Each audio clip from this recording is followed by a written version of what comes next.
All right, so in this video, I'm just going to give you guys a few safety tips, a few recommendations that I think you should follow or just be aware of while you're here in the Dominican Republic. And so the first one is the water. The tap water in the Dominican Republic is not potable. And depending on who you talk to, some don't even cook with it, nor do they brush their teeth with it. All right, they just bathe. So while you're here, water bottles are gonna be your best friend. And let's say you're staying for a longer stay, maybe a month or something. You can buy these 5-gallon jugs of water at the local grocery store or your local mini mart, the corner store, called a Colmado. This next safety tip, most of you guys already know about this, which is why you're coming down here, but I just have to remind you, and that's the sun. It's strong here. It's hot and it's humid. Now, if you're from the US and you grew up down south, you grew up in Florida, Georgia, Mississippi, you're probably used to it. But if you're like me, you grew up north, all right, or you're coming from Canada, or you're coming from certain countries in Europe, okay, it could be a little strong here. So I just want you guys to know that it is hot, it's humid, and for all the black people watching, yes, you can get sunburned. All right, I'm telling you this from experience, okay? Because like even right now, I have a bald head, and it's like every day it's flaking, all right, just from the sun just burning the top of my head. One more thing I want to tell you is that a lot of times some people can confuse food poisoning with, just getting too much sun. Like for example, in the winter time, you're coming from a place where it's really cold. You get here, it's crazy hot, it's crazy humid. You're getting dehydrated, and the only thing you're drinking are pina coladas and rum. You're not drinking any water. Then you're at a resort, so you're just eating a ton of food. You can get sick from just all that combined on your body. Since we're on the topic of liquor and alcohol, this next safety tip is not only needed in the Dominican Republic, but also in other countries. And that's the fake liquor that's made here, the homemade unregulated alcohol.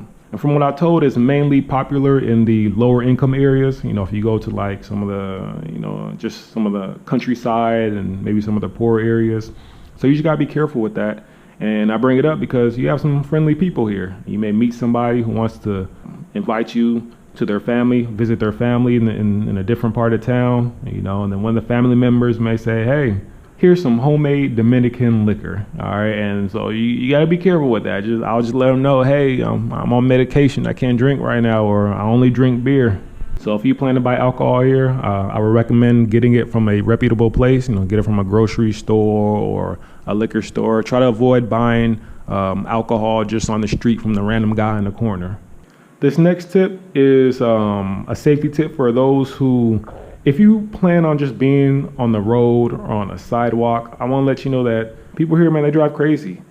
You have some people who don't really follow the rules. I've had a number of times where, almost got hit. I will say I'm based out of Santo Domingo, but I have been to other parts of the country, and it's kind of consistent. So if you're crossing the street, man, just be very careful. Even if the sign is telling you can walk, just remember, as a pedestrian, you do not have the right of way, okay? If the cars have the right of way.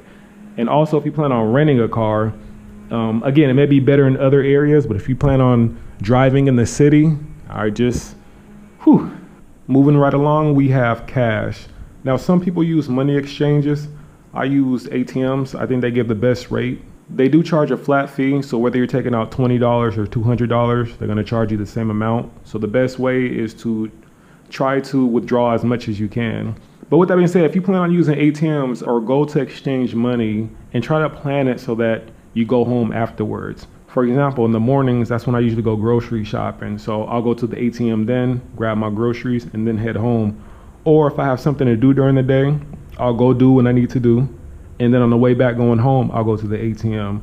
I try to avoid going to get cash, right? And then walking throughout the city with all that cash on me. I try to limit as much money I have on me as possible. So that would be my advice. And the second thing would be to have 2 cards with you when you travel in general. So for me, I have a debit and a credit card, and I never carry both of them on me at the same time. So I usually carry one when I go out, and I have one back in the room just in case, I lose one or slips out, or, somebody robs me or whatever. But with that being said, these are just recommendations. These are some things that I do and I notice when I'm out throughout the city that I think may help you. All right, but when you come here and enjoy your trip, stay safe. And I'm gonna go ahead and end it right here. So thanks for watching. I hope this video has helped somebody, and I'll catch you guys at the next one. Deuces.